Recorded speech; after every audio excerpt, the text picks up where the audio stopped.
Welcome to another episode of Industry Voices. Here we get to interview people from different industries just to get to understand what makes these people to be successful, to get to understand also the behind the scenes of these successful people with an aim to inspire and to learn from them. And we're also going to demystify some myths that are associated with these industries. Today with me is one person who is from the music and DJing scene, one of the baddest in the game, and we just want to catch up and learn from them. Today with me is none other than DJ Trim. Niaje Trim? Salama. Ile jina iko kwa kitambulisho ni gani? Duncan Wagura. Duncan Wagura. Na DJ Trim uli arrive on it aje? You see the one fact? Nimetrimiwa. Oh. So that's how I came from that. That's oh. Okay. Anyway, the trim I got it from there's someone who wanted is a DJ Najita Gap. Although he wanted to call himself Trim. Mm-hmm. So I took that name and looked at myself and tried to make it to have a meaning. Mm-hmm. So I just saw that, like, that's how I ended up using the word Trim. Although I was to use the word Cisco before. Cisco was a nickname. It's ever since high school. Ilikuwa juu ya nywele kwa brown. The musician alikuwa na dye nywele brown. So, okay, yeah. But nywele yako sasa ni black. High school, nisema high school. Nutrition. Oh, wow. Ulikuwa shule gani hiyo? Ama hutaki kuachomea? Shule gani? Shule gani au shule ngapi? Kwani ulikuwa unakuwa suspension because hapo kwenye tunaenda, No, hapana. Let me give a very good example. In Form 1 I was a very small guy, tiny kidogo. And then this what happened. Domi kachomwa. So to my parents, not safe for me. So nika transmission kapelekwa Njoro Boys. That was Kerwara. Form 1. Form 2 Njoro Boys. Now, because of Form 2 kusumbua, I've been like, I want another school, and I'm going to another school in Nanyuki called Lake Hill. That's where I finished. Wengine wetu tulitamani kutransferishwa shule but where? My parents, see, watu walikuwa wanasema hawataki shule na wanatransferishwa. Yeah, but anyway, how did you get into the DJing scene? First of all, I started by loving music before I got into the DJing scene. I started by loving music. I had many because we had a computer at home. And I was we bought a computer. My dad bought me a computer when I was doing my packages. But if my packages, I installed virtual DJ. That's because I love music, right? Yeah. And then also I used to love listening to radios and DJs playing. So that's ever since Form 1, Form 2. Yeah, it reached a point even when I was in the last school, I was the one taking mixes to school. Yeah. So that's when my interest grew, kendelea. So finished my campus. And then after degree ilipatwa hivi, DJs. Haukupelekea mzazi? Niko nayo bado. Alright, at that time, what kind of music were you listening to? Dancehall. I love dancehall. If dancehall was to be taken like they have piano DJs, only dancehall alone I would love taking dancehall. Now, Sai, what kind of music do you play? I play almost everything. R&B, hip hop, piano, Afrobeat, Kenyan music. Yeah. So depending with the vibe of the audience. Yeah. So how are you able to read audience inataka nini? Just as it's so to psychology, the way you play your music and you see. Most of the times, because of the culture, you are used to manage clubs in R&B. At times, at times you should start house or Afro house, depends on the mood but it's creating the mood. So when you create a mood, it's the way now you get to control people. And also when you're starting playing, for example in clubs, if you want to know people are enjoying, you see them nodding their head. And then you want to know people are getting drunk, their voices start talking, it becomes louder. So from there you get to learn that you can switch kidogo to, you see their reaction. If they react, you're on the right track. So yeah. Now, ukipata, do you get so many requests and you're not able to maybe honor them at that particular time? DJ nichezee hii, and in your head you're like, not now. I get it. I do get it. Nazipatanga lakini sasa naambia tu I'll play. Until you wait for the next DJ man aingia. And then unatoweka. No, it's hapa ni shida. But you get the request, but most of the time when I'm in the club I usually say I don't play for myself, I play for people. That's how you end up even to be known as a good DJ, because now if you play for the people, they're the ones that came they came for you to entertain them. So if they give you their request and you play for them, they become so happy, they say you're a good DJ. Alright, so what was one of your memorable plays yenye unakumbuka uko like, hey, hiyo ilikuwa fire? Kuna hiyo moja icheza juzi burudani. That was like a concert. Like a concert. There's that one. There's another one called Polo.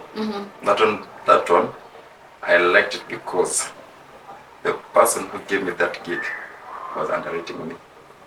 So ulienda hapo kuchafua. I went there to just to prove them wrong. Yeah. Okay. Sawa. So how did you get into the DJing industry? So from mixes in high school and now maybe getting to know how to use this equipment, what was it like? Nani alikuintroduce vitu kaizo? Yeah, sasa nakwambia ilikuwa I was walking on the street after graduating. That month natembea kwa street and then kapata best yangu called Steve. We were in the same primary school. Kume the guy had a DJing academy. That was by luck. Actually walking I saw him and said hi to him. I was joking, and then I was like, what do you do? And so he told me, and I was like, we go right now. It was at around 8. Tembea, tukaingia kwa studio yake. Toka hapo pesa. Now ever since that time, from that time up to now, imekuwa how many years? Eventually I'm waiting the 6 or 7. 6. Toka 2015. Now that is all you've been doing, DJing. Well, it wasn't easy because at times I veered from DJing because unaona pesa ikuje and try to go back to IT. But at the end of it, I found myself IT and to whatever. So would you say passion saa zingine it's better to pursue a passion rather than like you stick to it, because sahi I don't think it can go IT. I will be at where I am side. Because now you see IT, you go back, you need to upgrade yourself, go to master, to PhD. You have other certificates, MCSA, that's networking and stuff things. Now when you come on this side to the DJ, and that's what you really love. You go and I mean it's just downloading songs, sitting down, listening to songs, and really getting the best quality of songs and sort of thing, and kind of laptop and just. And then in terms of the DJ, when yet I'm not yet there, but I'm heading there. But DJing can't really pay. Can't really pay. Unaweza tukotia kafiga? Well, depends ni nani. It all depends. There are places you can even ask for like 30 to 40 to 50 a day. Yeah, that's some really good money. Depends. When you get a brand that is using, for example, an alcohol brand, you can quote a very big figure because that's. When you go to other clubs, the quote comes a bit different. Yeah. So what skills will you say are needed for somebody to become a DJ? Skills? You need to I don't know if I'm in skill. You need to really be ready to persevere before starting, because it is not that easy. Even at times, you might be very good. Others they are called bedroom DJs. Very good. At the end of it, you find yourself you're not getting chilling. Yeah. So one of the things I'll say, you need to know, you need to persevere, and also you need to learn to know the right people to hold your hand, put you somewhere, and from there to push yourself. When it comes to other skills in terms of, let's say like the same things like scratching or something, the main thing I'd say is know your music. Just know your music. When you know your music, people in club or other places, they don't need to hear scratches. It's what you play, how you play. Yeah. So how does your day-to-day life look like? So you wake up and how do you prepare for a set? Now, no, this one's coming through experience. When I was new, you could sit down, wake up, sit down, take your laptop, and prepare. Now, this one, when you're experienced, unajipata at times you don't need to get to prepare. Just wake up and go. But in a week, you need to, in a week, when you sit down with your laptop, there's a day when especially when you're off, like it's a laptop yako, and you download songs, you listen to songs, sort of things. Also listen to people mixes. Wake up call at them when you get other things from that. Yeah. So when it's preparing, it all depends. Yeah.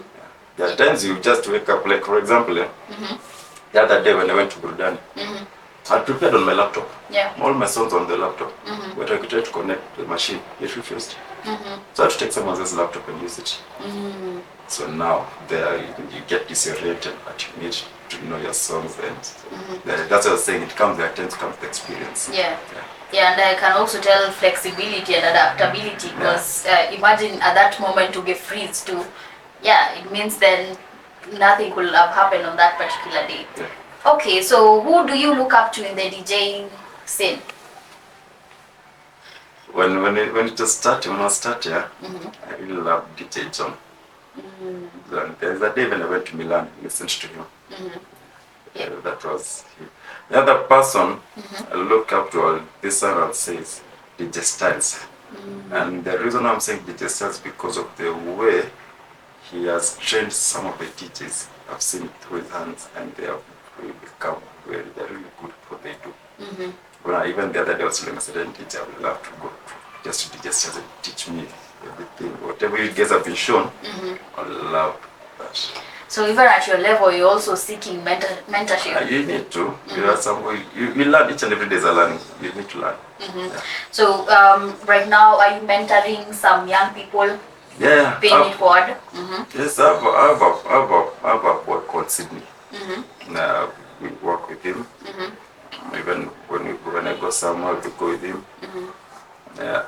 I'm showing him here and there, helping him here and there. When I'm trying to look for a place for him now where I can position him and he be on his own. So what advice would you give to someone who's starting out in the DJing industry, or somebody who wants to become a DJ? Kuwa ready kutamaka. Hata hakuna chance. No, it's very, this is something that people, that's what I'm not saying, it is not easy when you're starting the day. Because you see, it's all about waking up, going to the studio, and kuonyeshwa. But when you come out, the real thing is totally different. The way you need to get the experience of reading crowd. Like I did 6 months for free, for example. Yeah. Now you need to go, even you go to other places, because now when you go to Thika Road, it's different from the way I play in Kilimani.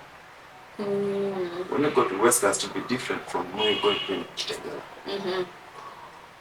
So it's different with the people we see. But you need also to get that experience. The other thing, also need to get to have someone, a legit person, or someone who's not going to use you. Okay.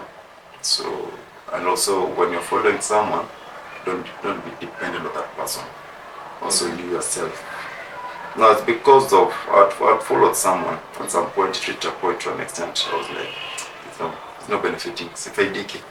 So really, I walked out. And actually, when I talk, my first bill got me down.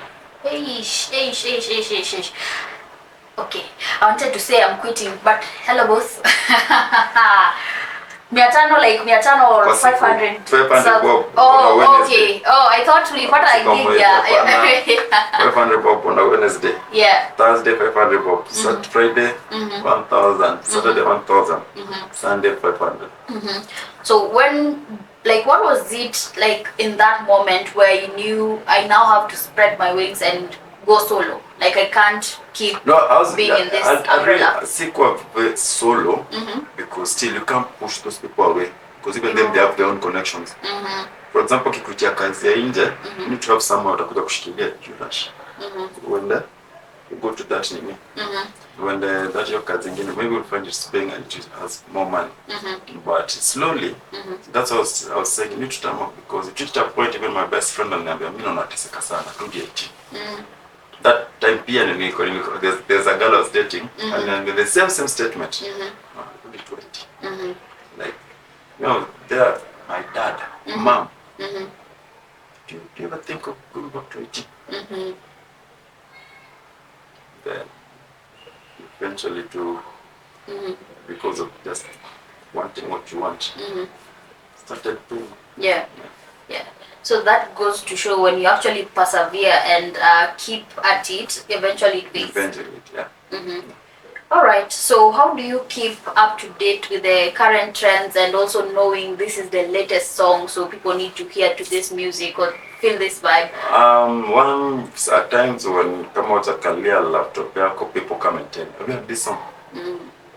Then the other time you'll see also people putting on status song or Instagram. When people, and then you see that they're coming up that new dance, or then you see an artist trending somewhere. You're like, so that's, and then but you have each and every day to sit on the laptop and look something. Yeah. Download one or two. Yeah. So a myth that I know is that most people think being a DJ doesn't take effort. You just wake up and play. Is that true? No, that comes at times with experience, yeah. But even the people who you're saying experience, they still need to sit down and listen to the songs. Yeah. But they still sit down and play. This in the houses, sit down and play and see how you can play this song and how you can play it. There's not that. It's just waking up and just play. Yeah. All right. Now, DJs huku nje, watu wanasema you get it easy, like the girls are many. Is it true? Yeah, good. Yeah? Yeah. Now, it's true, but you need to know how to control yourself, and because watakumalizia pesa. A very good example, eh? I had a gig some time back, eh? Then I get a call and someone tells you, where are you playing? I'm here. So I'm coming, but on your bill. Then I just asked her, did you come for me to buy you, or did you come to support me? So it all depends. Yeah. So yeah, the ladies love it and love coming to DJs, especially when you're really good at what you're doing. All right. So you've talked about finances. So in this gig economy, how do you balance your finances? Because it doesn't come maybe on a monthly cadence, maybe after 2 weeks, you're paid daily. So how do you go about managing your finances? For example, for me, I have a monthly. There's a place I play. I'm there strictly. Get a monthly salary, and also now I look for other gigs outside there. So one of the best I love doing is, first of all, when you get your money, first of all, like sorting the rent, the essential things, rent, food, and then from there savings. And from there I'm left a certain amount for me to manage myself. Yeah. So would you say that DJing is for the young? In terms of when we look into the music industry, people, when they make it when they are young, and then when they are old, they are not able to sustain their lifestyle because they are used to a particular lifestyle, and now they are not able to sustain it because they didn't plan well. It's not for this. I would say really, because you see, like, there's a DJ called Deejay. He's been in the industry. It's more than it's getting. Well, I think it's 50, I guess. I don't know. But yeah, there's that, and there are certain DJs still known, Jazzy Jeff. Because he's from the US. I think he's past 60. So I wouldn't say it. The only thing is that when you continue, you grow. So you find yourself being broadening up your mind to other things. Mm-hmm. For example, sound. By sound, Mm-hmm. start your own things like an academy to train people or other things. Mm-hmm. So mostly I've seen people just going to sound. Mm-hmm. Others even getting work at the industries, the alcohol industries. Mm-hmm. So it all depends. It all depends. Mm-hmm. So only that, so that when you grow now, you end up finding yourself that you can't be a, like for example, a resident. Mm-hmm. So you find yourself just getting gigs. Mm-hmm. 1, 2, 3 here. Yeah. And then also you diversify to corporates. Mm-hmm. When you have your sound, you go to corporates in the club scene and doing other things. Mm-hmm. All right. So there has been recently a craze on social media where people are saying people are playing Tanzanian music, Nigerian music. What's your take as a DJ? Do you play Kenyan music? I play. I do play. Mm-hmm. But now, at times, let's admit it, they're doing better than us. Let's admit it. You need to admit it first of all. I'll say Zikata here by their song there, it's catchy. Mm-hmm. And when you look at some of the things they're doing, they're coming up with dance that are making it be more interesting. Mm-hmm. Look at Diamond what he's doing. Yeah. The song Bad has an assistant, Yope has a. So they're saying they know how to capture people. Mm-hmm. The Kenya industry, yes, still good. Mm-hmm. We have very good songs like Major released a song the other day. Yeah. And Cascade Boy Kokonu. It's they're good songs, they're good songs. Yeah. Isn't it that don't know why it's not? But also the industry, I would say the industry in Tanzania has grown and Nigeria is big than that of Kenya. There's a point where the Kenyan industry was very good. Mm-hmm. That time Ogogopa DJs before Kenya Isa died, Ratatat. Yeah. Because even Akina Kamila used to come to Kenya to shoot. Yeah. So the sun is left. Mm-hmm. If we continue, we could be far more than Tanzania. So what should we do differently? Couple of persons. Yeah. Kenyan musicians, pull up your socks. We want No, okay, let me not say pull up your socks, let me touch. Mm-hmm. Try and support each other. Yeah. And also try and go out. Mm-hmm. Just Kenya. Yeah. When you talk like that, you see, like Akina Diamond, let me use Diamond because he's a very good example. It was made the Tanzania industry grow. Yeah. He has done collabo with Nigeria and South Africa. Now he has broadened up. Mm-hmm. Now people are getting to know Diamond there, Diamond here. Mm-hmm.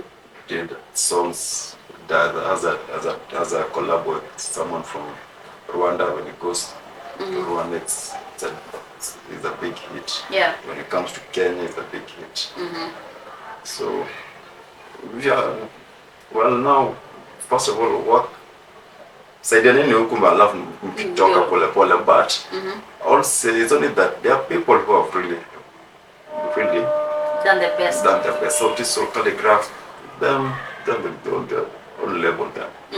There's a certain like kishikada vizuri hata ingine utapata tuminuka. Yeah, and actually I think it's Calligraph. Calligraph was saying the same thing, that Kenyan musicians just need to be united and that's it. Alikuwa anasema Nadia Mukami watoe ngoma na wakadinali. Yeah. Yeah, that would be a hit. Yeah. Okay, so for female musicians, some of them say it's difficult to get into the music industry. I would want to know for you, what role have you played to ensure that for female musicians you're trying to bridge that gap and provide that equality? What have you done in your own capacity? I play their songs. At times, let me say, I've for the musicians personally, I haven't met them or tell them properly. But when you get the chance, you play. I play the songs, but I can't talk much about it because direct now is really yeah. So Kabebe Kazoze, is it a hit or a miss? No, that's a hit by the way because he may capture watu. You see the essence of the song ni ku capture watu Yeah. Watu wanaimba. Because if I put that, if you start the acapella and just let people will sing. So Yeah. it's not that it's not that people are just making fun of it once a hit. Yeah. Because of that making fun of it, you become the name. So if we talk about music and emotions, zina relate aje? Well, for me, music and emotion does not relate. It depends on how there's what it reminds you of or what place. Labda in the song tulisema ikakuwa ni unasikia feeling it personal. Yeah, maybe you find like kuna this song ilikuwa dedicated kwako by your ex, so unapata ni Kako sawa, niko sawa. so at times they do go hand in hand. So Okay. Yeah. So have you ever had a bad day in the office? yeah, there's azikosangi nakuanga. Yeah. So how do you balance between, maybe even in your case, maybe your ex amekujamisha and you're now required to go play and make people happy? How do you strike that balance? Lazima ujijaribu kujinua. That's it. Now you need to focus now on the music now. If you really try and focus at a kind of focus, you'll have it. Nenda kuwekea Siku itapita. nenda tukuwekea watu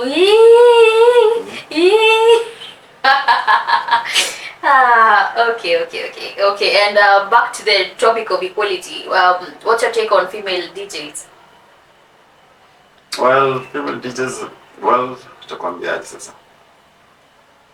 Unajua si wengi, but kuna wale make it. There are some is not easy for them, because they labda ni pen kupe. But eventually, at times also I get when they become really good, they get favor. They get favor because the industry that made them into industry, so they get some favor. But but if they really become really good at what they're doing, for them climbing the ladder is kind of easy to do. Yeah. Okay. So what does the future look like? The future of DJing as a whole. Future of DJing as a whole. I think it's I'll say no. See, the good thing is with DJing, it's not just level on the club and also thing you can build up, because like for example me, like my drum, after just becoming a DJ here, you know, the dreams in Japan and when DJ India out of the country. Just go to another country, just even on hata kama ni hapa Uganda ama Rwanda ama hapa Tanzania, just go to feel fulfilled. So the DJ industry is still growing, because even the equipment are still updating, and so it's not something. And then you see the DJ industry, it's broadening like two kiko. The events are coming up, you have corporates, you have weddings, you know. So it's not an industry that I'm seeing it dying anytime soon. Because entertainment, as long as there's alcohol, entertainment. As long as there's alcohol and people are still producing music, the industry is still strong, it will be good. Yeah. So let me challenge you. What's stopping you from playing in Uganda and in Tanzania as you would want to?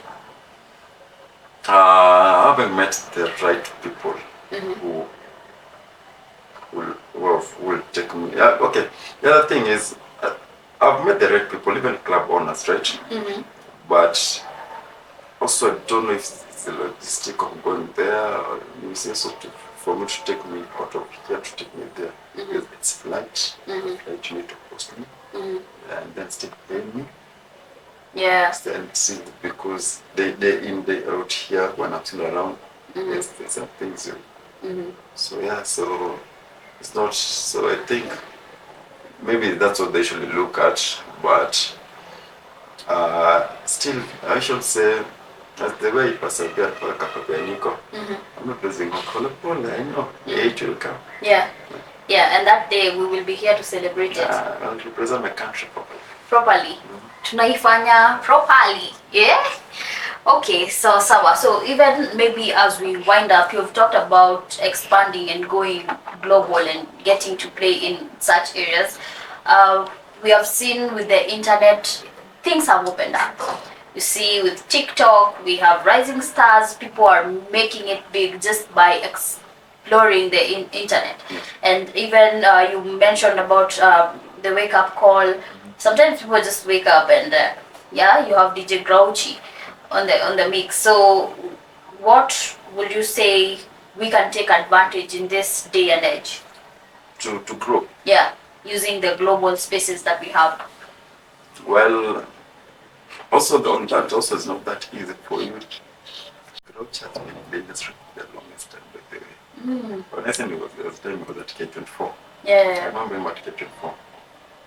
And I used to know him, but when I'll just say continue doing what you're doing. If it makes sense, continue mixing. The connections, continue working and getting the connections, thinking the mixes. And when you're going to class and you play to your very best. And from there, one day you'll find yourself. And if you trust in God, pray, everything will work out. Everything will work out. Yeah. So even as we wind up, what advice do you have for the young people out there? Don't give up, especially if you have started Kama in a very young age, because Miss Kwanza started late. Don't give up, just keep on pushing. Eventually it will come out. Eventually it will pay, and look for the right people. Yeah. All right. So the next step, I want us to ease it up a little bit and try and play a game. So we're going to play a game, just two games, and it's going to be quick fire questions, and I want to test your knowledge about our musicians in Kenya, and also just to get to know you a little bit better. Nataka tu.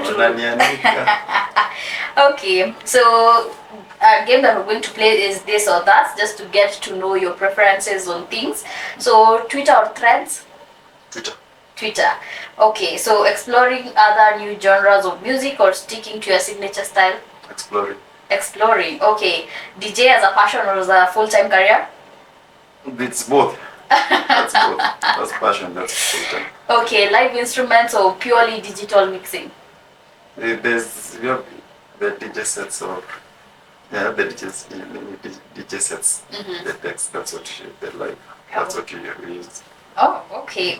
At least you've got to know your favorite DJ by that. At least go. You say Twitter. Yeah, Twitter. What's your Twitter handle? DJ_Trim. DEEJAY_Trim. Go follow DJ Trim on Twitter. Same on Instagram.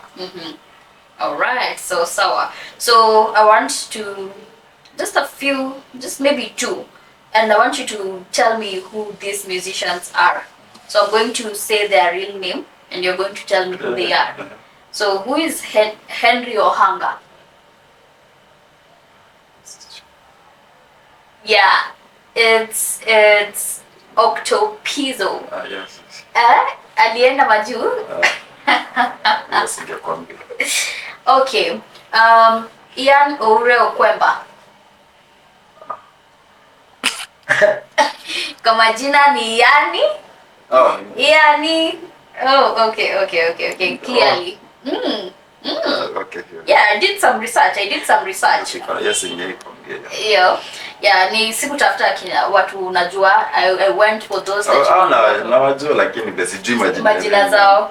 But at least now you know. I'm sure even our audience didn't know about that.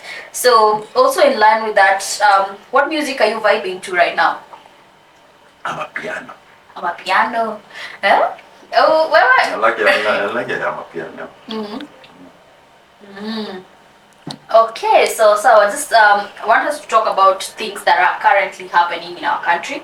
Do you watch soccer, EPL? Kenya? No, the English Premier League. Once in a while. Once in a while. What's your favorite team? Arsenal. Okay, Arsenal, yeah. All right. So Kebs recently said that they don't verify the things that we consume. What's your take on that? We pray. Let's pray. Wakenya tumesema ni maombi tu. Ni maombi tu. No. Utafanyaje? No, what can we do again? But let's be sincere. Even if they say that ourselves tutajipeleka pale kuna verify. We should hold our leaders accountable. So because the number of corruptions imekuwa, what have we done? Yeah. Okay. Sawa. So still on getting to know you, share any interesting or funny, inspiring stories from your career that can captivate our audience. Something interesting that you've observed or while playing or just in your line of career. Inaweza kuwa hata kuhapenia but ilihapenia mtu mwingine. Something interesting. That ilifanya nikakuwa. That inaweza captivate watu wetu. The ones who are listening at home. Like maybe one of the things that it's all about the pushing and looking for a job. There's this one day I remember I was from looking for work hapa Kamakis, and then I was told there's this new club nafunguliwa. Go talk to this DJ and you see if katapatia job. So my knew I was going after Kamakis and I was going, but met with my friends. I was very, after that, just stressed to kutafuta kazi, mtu apatie kazi. And then tukatoka kunywa. Eventually I was like, kutafuta kazi. I left them drinking. Kakimbia. Nikaenda kwake. Tuongea kidogo, kanaambia you are high, but we talk tomorrow. Kaambia sawa, I'll call you tomorrow. Hata sikurudi huko, went kalala. The next day nikampigia. Akaniambia, club hajamaliza, ikimaliza takupigia. When the day club nafunguliwa nikaitwa. Nikaenda. The boy akaniambia, mimi sije kusikicheza so mimi sijui. So wewe mimi ulikujia tu nikakupatia. Akaniambia, tutatafuta job. So kumbe there was another DJ pia was doing an interview. So sikuchukuliwa kwanza, chukuliwa pili. But so because wa kwanza he stayed for 2 weeks, I was called. From there, the journey began. Na hapo ndo kalifunguka. Pole tu nilianza. Yeah. And that is the product that you see today, DJ Trim. All I can hear is a lot of perseverance, sticking to your passion and pursuing it diligently. So to any upcoming artist, musician or DJ, you know what you need to do. You just need to stay at it and eventually it will grow. Key takeaway points for me is, again, you need to know how to diversify. So just don't depend on one particular source of income. So you can try and diversify when it comes to sound and all that. So that na tujitume wase. Yeah, so siku moja tu itajipa.